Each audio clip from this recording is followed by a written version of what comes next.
Tiga pelaku yang membacok Arya Saputra siswa SMK di Bogor, MA, ASR, dan SA, disebut masih santai balik ke sekolahnya usai melakukan pembacokan.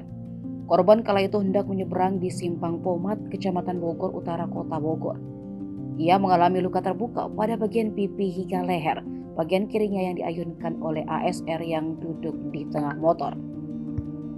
Almarhum adalah korban sasaran acak para pelaku ini karena tidak menemukan target mereka.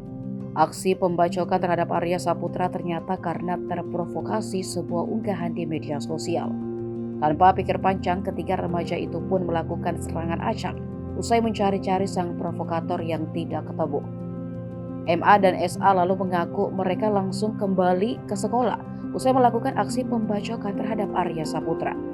Tak disangka di sekolah, MA, ASR, dan SA sempat ditanyai oleh guru mereka terkait kasus pembacokan. Kala itu mereka tidak mengaku dan memilih untuk kabur. Saat ini polisi sudah menangkap 2 dari 3 pelaku, yakni MA dan SA, sedangkan ASR masih buron. ASR rupanya baru saja keluar dari penjara karena kasus penjamretan di Bogor Tengah.